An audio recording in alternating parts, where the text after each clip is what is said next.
Se essa empresa tiver bens nos Estados Unidos, ou alguma ligação com alguma coisa nos Estados Unidos, ou contas correntes aqui em bancos aqui no Brasil, porque uma empresa pode ter conta corrente em banco, isso tudo entra na Lei Magnitsky também, né? Então, ou seja, vai ser mais complicação para o Alexandre de Moraes. O que foi denunciado essa semana pelo Tagliaferro era motivo para abertura imediata de procedimento de impeachment contra Alexandre de Moraes e contra Paulo Gonê, o Procurador-Geral da República.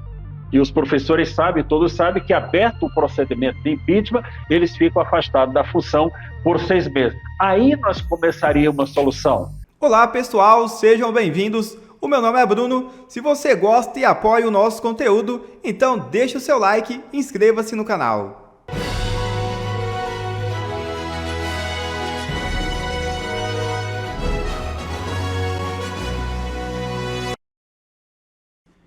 Empresa da mulher de Moraes entra na mira de Trump. É isso mesmo. As sanções contra o ministro Alexandre de Moraes por parte do governo dos Estados Unidos devem avançar e atingir outros alvos. O LEX, Instituto de Estudos Jurídicos, administrado pela esposa e filhos de Moraes, está na mira. O Instituto é dono de 11 imóveis cujos valores declarados somam 12,4 milhões de reais. Incluindo a residência de Moraes em São Paulo, a sede do escritório da sua mulher e apartamentos em Campos do Jordão. O Instituto foi fundado em 2000 pelo próprio ministro, mas desde 2013 pertence apenas a Viviane e aos filhos Alexandre, Juliana e Gabriela. A sede do LEX fica no mesmo endereço do escritório Barsi de Moraes, controlado por Viviane. Lá também funcionou o escritório de Moraes, que deixou a advocacia privada após ser nomeado secretário de Segurança Pública de São Paulo, em 2015. O avanço das sanções sobre a família do ministro parece ser uma mera questão de tempo. O cerco vai aumentar. A Lei Magnitsky é conhecida como a morte civil financeira. Não vai sobrar nada de Alexandre de Moraes. E tem também a questão da Magnitsky para o Alexandre de Moraes. As duas coisas podem piorar. Os Estados Unidos estão decidindo agora, tem uma terceira iniciativa, que é a punição de países que detêm o norte-americano sem justificativa. O decreto cria designação de patrocinador estatal de detenção arbitrária. Isso é um problema, tá? A Venezuela faz muito isso, a Rússia faz muito isso, detém americanos que vão nesses países para ter moeda de troca, porque depois pode usar esse americano preso no país para trocar por prisioneiros que realmente cometeram crime e que estão presos nos Estados Unidos. A Rússia faz isso o tempo todo, né? E daí os Estados Unidos vão criar essa nova lista, é como se fosse uma nova lei Magnitsky da vida, para patrocinador estatal de detenção arbitrária, né? Aqui, ó, uma das ações é que qualquer nação pode ser classificada como patrocinador de detenção arbitrária, o que permite ao governo dos Estados Unidos impor sanções e restrições diplomáticas aos países que prendem cidadãos norte-americanos sem justificativa legal considerada adequada. Então é isso daí. E por que isso é importante aqui para o Brasil? Porque olha só o caso aqui da Flávia Magalhães. A Flávia Magalhães, vocês sabem, ela é brasileira de nascimento, mas ela tem dupla cidadania, ela é uma cidadã americana, ela já mora nos Estados Unidos há muitos anos, já é cidadã americana. E ela teve um mandado de prisão emitido pelo Alexandre de Moraes. Ela de fato não chegou a ser presa, mas ela teve um mandado de prisão emitido contra ela pelo Alexandre de Moraes. Então ela acabou voltando para os Estados Unidos, mas ela não pode vir para o Brasil agora. Ela estava acostumada a vir aqui de vez em quando, porque né, tem família aqui no Brasil ainda, e agora não pode por conta desse mandado de prisão. E o mandado de prisão é por conta de coisas que ela falou no Twitter. Ah, porque ela criticou o Alexandre de Moraes no Twitter, isso a gente já sabe, é considerado uma coisa totalmente inadequada. É inadequado em qualquer legislação do mundo, até na legislação brasileira, tá? Prisão porque você falou alguma coisa errada no Twitter é um absurdo completo, em qualquer lugar do mundo, inclusive no Brasil. Mas não para o Alexandre de Moraes. O Alexandre de Moraes, vocês sabem, ignorou toda a Constituição brasileira, todos os princípios da liberdade de expressão, todos os direitos humanos, todo o Código Penal, Código de Processo Penal, ignorou tudo. O que vale é a lei da cabeça do Alexandre de Moraes, né? Então, ele emitiu esse mandado de prisão contra a Flávia Cordeiro Magalhães, que é a moça, né, essa moça aqui, que é americana e que está aqui. Então, ou seja, isso aqui ó, já pode entrar o Brasil nisso daqui, ó. Ou seja, um país que que seja patrocinador estatal de detenção arbitrária pode receber mais sanções e restrições diplomáticas aos países que prendem cidadãos norte-americanos sem justificativa, né? Então aqui, ó, a classificação de um país como patrocinador estatal de detenção arbitrária será feita pelo secretário de Estado com base em um ou mais dos seguintes critérios.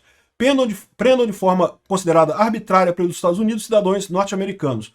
se recusem a libertá-los depois de notificação oficial. Apoiem ou sejam cúmplices em padrões de detenção considerada ilegal pelos Estados Unidos, inclusive de cidadão de outros países, quando houver interesse norte-americano. Então, ou seja, eu acho que dá para aplicar no Brasil isso daqui, tá? Além de sanções econômicas, a designação permite à Casa Branca restringir a entrada de cidadãos dos países dos Estados Unidos, já pode usar até nesse caso aqui, de proibir o pessoal de ir na ONU lá, né? Impor restrições geográficas de viagem que proíbam o uso de passaporte dos Estados Unidos para viajar para ou através do país designado, restringir assistência ao governo do país nos termos da Lei da Assistência Estrangeira, restringir a exportação de determinados bens ao país. Ou seja, fica uma coisa bem mais interessante. Dá para fazer um monte de punição aqui com o Brasil com isso. É mais uma punição que os Estados Unidos podem aplicar ao Brasil também, né? Isso sem contar a questão da Lei Magnitsky, né? Aqui, ó, para os Estados Unidos, qualquer empresa que se relacione a morais pode ser alvo de sanções, né? O ministro não poderia ter conta em prestadores de serviço dos Estados Unidos como Netflix e Google. Mesmo operando em reais, bancos brasileiros não poderiam tê-lo como cliente.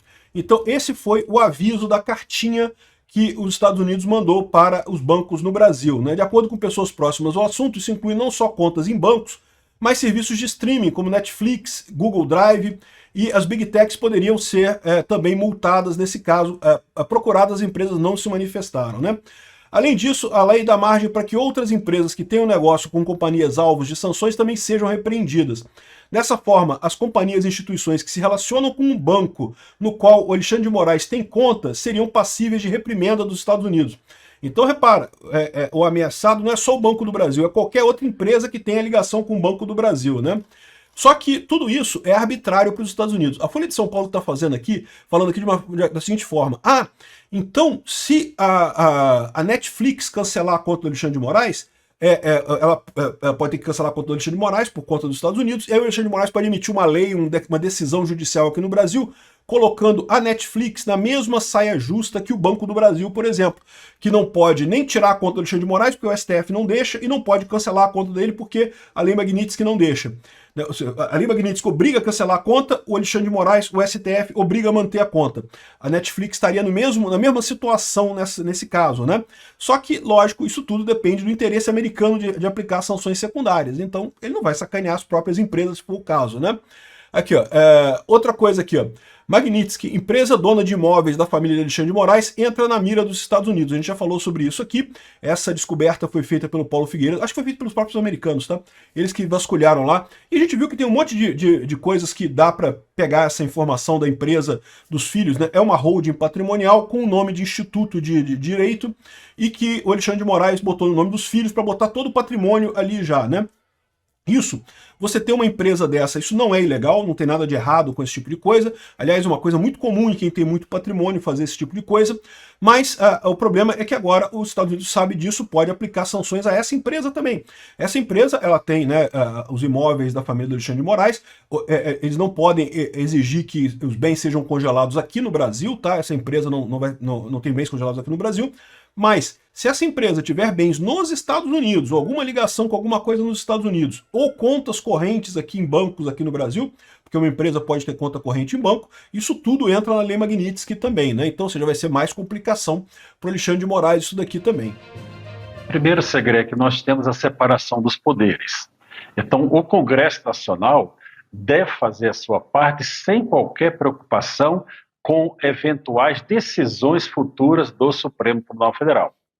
Nós fizemos as manifestações desde o dia 3 de agosto, Bolsonaro foi preso no dia 4, e nós estamos pressionando. Eu mesmo fiz um vídeo no dia 1º, denunciando Marco Pereira, Ciro Nogueira, Kassab, Rueda e Tarcísio, porque estavam omissos nesse processo. Se essas 5 pessoas tivessem agido como agiram de terça-feira para cá, depois que iniciou o julgamento, nós já teríamos resolvido isso há muito tempo. Então, juridicamente, essa é uma questão do Congresso Nacional. O Supremo Tribunal Federal tem que ficar na sua reserva constitucional de apenas analisar a constitucionalidade, mas nós estamos diante de um processo político, aí sim, pelo Congresso Nacional. E eu tenho ouvido um argumento que eu quero trazer para vocês, que olha, como que vai uma anistia que parece que passaria, autorizada pelo Supremo, com o senador Davi Alcolumbre, que excluiria o Bolsonaro. Então, eu quero colocar da forma que o Pavinato disse no início, de tornar esse diálogo popular. Para qualquer pessoa do povo que ouvir esse argumento, fazer a seguinte pergunta. A Débora, conhecida como a Débora do Batom, aquela jovem que apenas escreveu Perdeu Mané, foi condenada a 14 anos de prisão. Quais os crimes da Débora? Os mesmos atribuídos ao Bolsonaro. Os mesmos. Com a diferença que, no dia 8 de janeiro de 23, Débora esteve lá na Praça dos Três Poderes. E o Bolsonaro nem no Brasil estava. Então, esse argumento de que pode ser para todos no 8 de janeiro, menos para Bolsonaro, é ridículo, porque o fato atribuído a todos é o mesmo.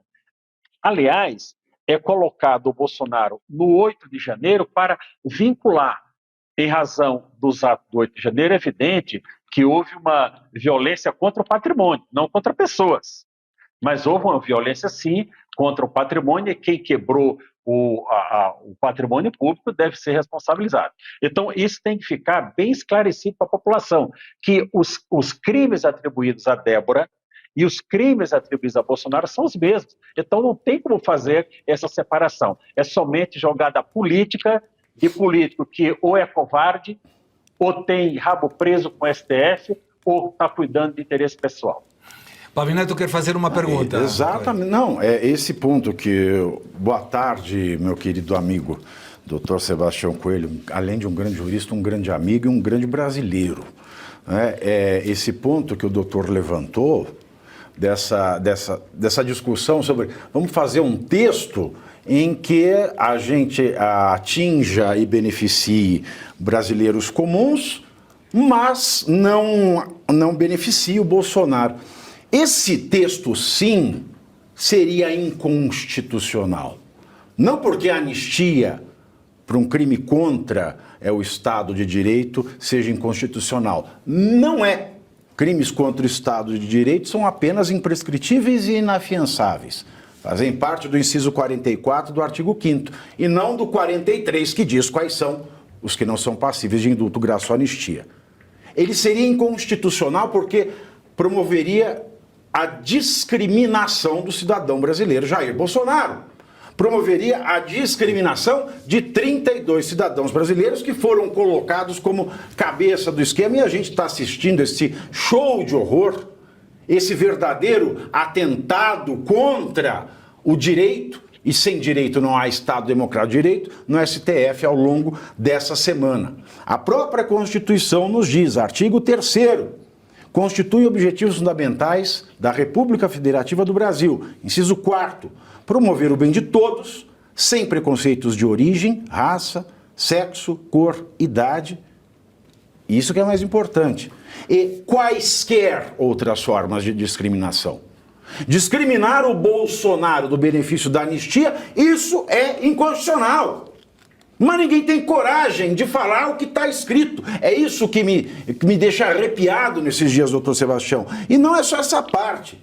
O artigo 5º da mesma Constituição, agora no inciso 41, diz que a lei brasileira ela tem que punir qualquer discriminação e não privilegiar. A lei ela tem que coibir, punir, atacar a discriminação e não promover. Eles querem fazer uma lei da anistia que promova a discriminação. Isso é inconstitucional por vários fatores. E o que se dizer então do que está no artigo 227, que proíbe qualquer forma de discriminação à criança, e aí eu lembro dos filhos da Débora, chamada de Débora do Batom, porque a rainha do tráfico nesse país recebe as benesses do Código de Processo Penal, porque ela tem filhos menores de 12 anos, ela sai do regime penitenciário e vai para casa, ficar em regime domiciliar. Mas a Débora não. Isso aconteceu durante muito tempo, o que é uma discriminação a estas crianças também. Então falar em uma anistia que não abarque o Bolsonaro é um assinte, é uma violência, isso sim é inconstitucional. Perfeito. Marcílio. Eu queria pegar também, bom, primeiro, boa tarde, desembargador, prazer ter o senhor aqui. E em cima disso, né, a gente realmente, agora vem essa conversa de uma anistia meia-bomba, né? É a anistia meia-bomba, anistia sem o Bolsonaro.